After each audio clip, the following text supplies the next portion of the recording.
I actually was educated originally as a paralegal, working in law firms, and found I had a knack for IT, so I kind of became, the IT go-to person. And in consulting, that carries over and translates. So I went from working as a paralegal in law firms to coming into a finance consulting firm, very small one, and realized that there was a large demand in the industry for enterprise content management. I first started doing IT when I was at school, back in the many decades ago times. And so my career started off from the technical side. I originally started working on the mainframes and the mainframe programming, and then gradually moved through into the Microsoft network side of things. Then did some more development work with C#, and then moved into sales of all things. So I've had a pretty broad experience of IT. I ended up in the digital media and IT program doing applications development, which was amazing. I learned so much, and that's kind of where I ended up in the tech industry. One thing led to another, and I started in a company that was selling hardware and software distribution in Spain. And I started into the IT industry, getting to know the components of computers and software components. And from there, I, managed myself to, move to Canada and get another technology job. So it all started in 2001 when I was working at Sobeys. There was a lunch and learn. I got to spend a half an hour. Basically, my boss said, "You wear that hat. You're going to put the SharePoint hat on." I went into a meeting, learned about SharePoint 2001, and then basically I became the expert there. Helped them migrate from SharePoint 2001 to 2003. What really sparked my interest in technology overall was, of course, when I was very young, was video games, which really came into its own when I was still quite young. And of course, the wonders of, say, a glowing screen or fancy sound effects and whatnot is usually enough to lure in a child's wonder, right? And that is what got my interest started with. And it was not until much later when I started learning how to fix my own problems with computers, with electronics. Started borrowing my father's soldering iron, even though he needed it from work. And just getting my hands on with just electronics in general. I just applied for a job in Iceland, and I got an invitation to become a database developer for a pharmaceutical company. And from then on, I got into SharePoint development about 10 years ago, and it's been like that since then. I started working when I was 16, actually. I just jumped into the field. I started working for HP as a printer repair guy. Then I eventually worked my way up to workstation and then a business contract supporting mainly hospitals. And I got pretty good with computers at that point. So I jumped around a little. I worked for Shaw for a little while, and I got into their really high-end networking position. Yeah, so I studied at school, and then when I left school, I didn't really know what I wanted to do. So I went and did some work for actually my dad's company, which is in automation as well, but more like robotics and things like that. So I got involved in that, started working in some Visual Basic, so that's basic coding, and just spurred the interest from there, really.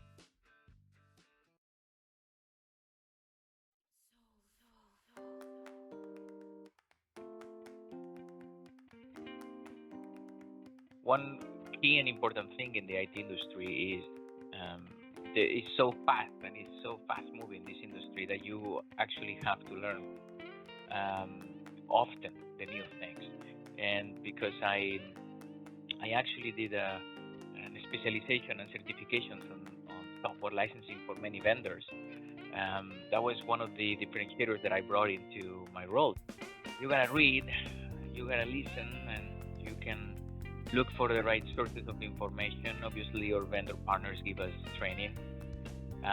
We also, I actually research on my own what's happening. I actually listen to clients telling me what they are observing.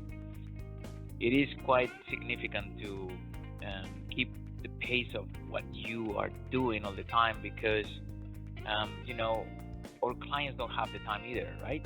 So if we have the time to get savvy about what's next and what is working and not working, we're able to advise our clients that they're so busy with their own businesses and running their own business in their own industries that we became this, you know, ally for information. It tends to just be research and things like that. I'm actually doing a degree currently, so in computer sciences. So that definitely gives me a lot of knowledge on current sort of technologies, things like that. So and also I have to read up on blogs for assignments and things like that. So that's my main source of keeping up with technologies, but also a lot of training, things like that. So I use Reddit, I use LinkedIn, I use my contact sources. Like I mentioned previously, like the ability to just kind of reach out to somebody who's an expert in their area, in their field, it's at your fingertips, right? So I read a lot of white papers. I leverage a lot of the Microsoft resources that are available to us through our partnership. I leverage a lot of the Nintex resources that are available through that partnership as well, because these are fantastic people that have likely spent, you know, hundreds of hours researching a specific topic. And with the wonders of modern technology, as mentioned, I can watch a 30 to a 60-minute video and absorb hundreds of hours of knowledge, capability, a technical acumen in a fraction of the time. SharePoint Thursdays is pretty much a standard in the industry, where you sit down and watch a bunch of YouTube videos, Power Apps, keep abreast of the latest conference news that are coming out, SharePoint conferences, etc. So how I am staying on top of things is to move along with the client itself.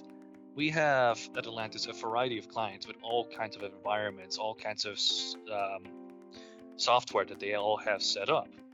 And since there is a great variety in between the clients, how the environments are all set up, it is a little difficult, of course, to remind yourself of who is what, where is how, and so and whatnot.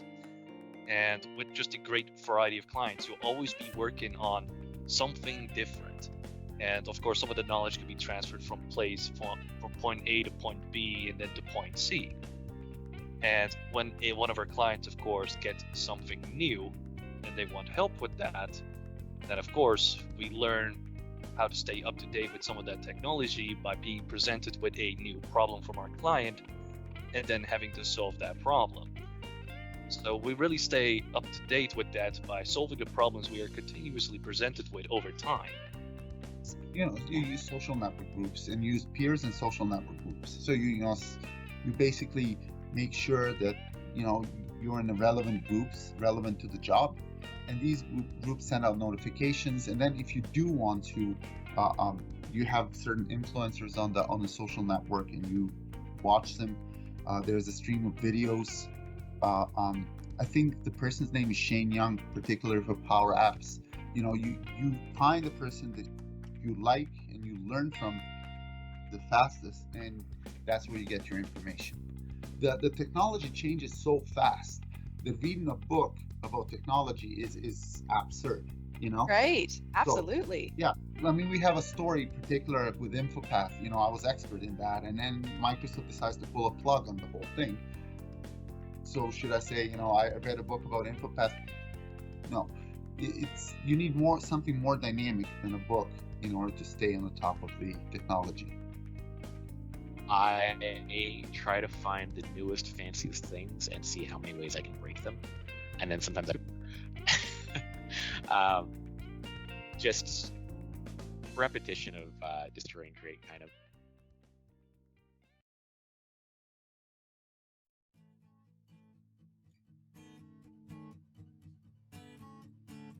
What was really important to me wasn't being with a high-profile firm. It was being with a small team that could be agile, could be, you know, high performance, and, you know, really loved working with each other. And I knew that that was the culture here at Elantis. working with the team, working with customers, just it's the social side of it is massive. And obviously, although I work remotely, which seems really odd, I still feel like this is a very social job, and I enjoy working with people and talking to people. So that would be probably the thing I would say gets me up in the morning, I guess. There's lots of outside of work activities where everyone gets along and stuff. So the corporate environment, or that's not the right word, The culture. the company culture keeps me very complacent and happy. Yeah, Obviously, nobody testament to can that. know it all, and that's the beauty of our team here. Is we have a number of members that know their certain areas of SharePoint better, and we collaborate and get the job done. Yes. Hang out with my co-workers, of course. People for sure. That's easy. Just coming to the office, joking around, having atmosphere that is I'm not gonna say relaxed, but you can always joke around. People are very nice, good team, people ready to help each other on the projects, collaborate.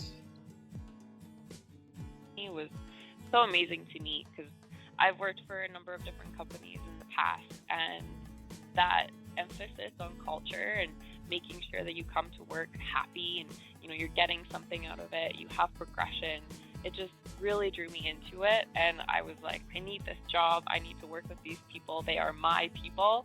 And that's exactly what I thought when I joined. I came home after my first day, I told my fiance, I said, these are my people, I am so happy, like this is where I'm meant to be. So everything about Elantis and its culture is why I'm here. And obviously with the knowledge and being able to learn everything, I want to fill this brain full of knowledge, and I can do that here, which is amazing. I feel like just being here is such an important part, and any day that I learn something new is a good day, and that's what gets me up in the morning. That's what makes me excited to come to work and to do my job. And so that is the biggest thing. I want to just learn something new every day, and I've continued to do that ever since I started here, so that's exciting. Yeah, I'm the best person to ask these questions about Elantis growth, because when I started, Elantis had but 5 people maybe. We worked from home, we didn't have the office, and then in a span of 5 years, it's just a tremendous growth that happened. Now we have a large office, close to 30 people. Company transformed. There was some great talent that was brought in. It was an amazing thing to see. And a little bit I feel proud of it that I was a part of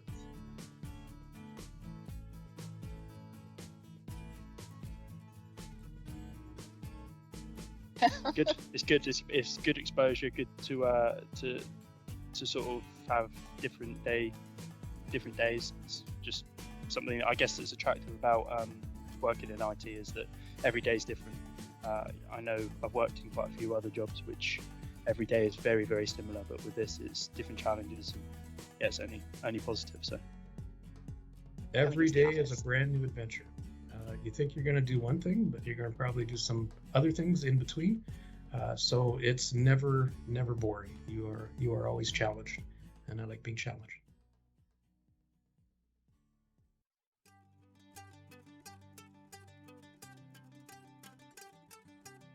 I do, to overcome a challenge, it's taken me a while.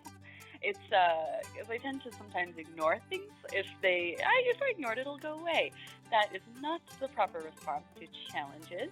I've learned to sleep on it first, and then come back to it and communicate. Is my huge takeaway from my work experience is communication with everyone involved. If I'm having a challenge, if I'm saying you can't just stew in your own misery, kind of like that you don't know what to do and you maybe screwed up, and it's never as bad as you think it is. The world's not going to end because of what happened. So yeah, that's how communication is my huge takeaway of overcoming a challenge, because usually if you talk about it, it will get resolved. When you kind of go through and get into tech, when you get into IT, there's so many challenges in there, especially when you're first starting out. And then even as you progress as well, right? And coming to understand that you will not know everything, and that it is truly impossible to know everything. And that was something I struggled with in the early days of the career, right? You kind of get imposter syndrome, and you get concerned about what you don't know versus what you do know. And then you kind of get to a place where you realize it's okay to not know everything, and that you can engage with your team. You're gonna get knocked over. There are going to be individuals that know things that you don't. There are going to be times where you make a recommendation and you go, hey, wait a sec. I've now learned some new things. Maybe I've got to go back and revisit it, and that's okay. Like the people part of our principles, and PPT, so people, process, technology, and people forget it's really about people at the end of the day. That's it. Being able to function as a trusted advisor, whether that's for co-workers, peers, leaders, other organizations, that's established by being a human being. That's established by saying, hey, you know what?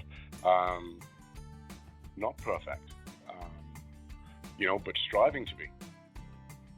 Again, not knowing a thing. Not knowing a thing can be your enemy. So sitting down and putting your nose to the grindstone, learning how something works. So any new technology, it's always changing and evolving, and trying to keep abreast of that is always key. Challenges are always there. It's not necessarily an easy job we're doing here as software developers. The two things that always help in development is collaboration, so leaning on your teammates when you have to, and then you have to have, I guess, a certain amount of courage and optimism when you approach the project, so that you, even if you don't see a solution at the initial point, you have to have a courage that you will see the job done. So those two things is how I overcome the challenges, both through my teammates and through a certain dose of confidence.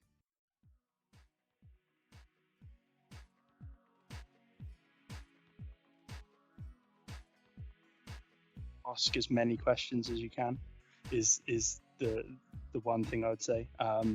It doesn't matter if you don't know something and you think you should just ask the questions, because as long as you've put in enough effort into trying to find out the answer yourself, if you go and ask someone a question, it might save you a lot of time. It might save you a lot of time on a project, a lot of effort, just to go and ask someone. And 9 times out of 10, someone's going to be willing to help you. Ask questions and take every opportunity that you can to learn something new, because it may not mean something now, but later on, anything that you do, anything that you learn along the way will contribute to who you are in 10 years and 20 years. Like, experience is what builds a person and builds your career. I think the greatest lesson I've learned is mistakes happen. Mm-hmm. They usually happen when you're new at the job or new in your career, and just don't let it bog you down. Pick up a piece of technology that you like, that you're passionate about. So for me, it was SharePoint. I mean, maybe you're into Figma, you're into design. You want to do prototyping or Power Apps. I mean, there's so many things in SharePoint. You can be doing Power Apps, forms, even Nintex workflow. And again, it's all relatable. So I mean, I've worked with a lot of people that, again, through the in a tech college that had no prior IT experience. But again, understanding the fundamentals, how computers work, input, processing, and outputs, and CRUD operations. I mean, these, master these things, and you'll be successful in any project you do. Plus, understanding, again, user requirements. But I think the advice I would give is it's really all about pushing yourself through and challenging yourself to solve these problems and be open to continuous learning. I think if you want, especially if you want to come into consulting, your technology is always changing. The customers have always got different environments. It's about pushing yourself through and understanding, yeah, I'm not going to know everything. I never will know everything, but getting comfortable with that fact, getting comfortable with the fact that as a team we'll know how to solve the problem, and then being able to work it through that.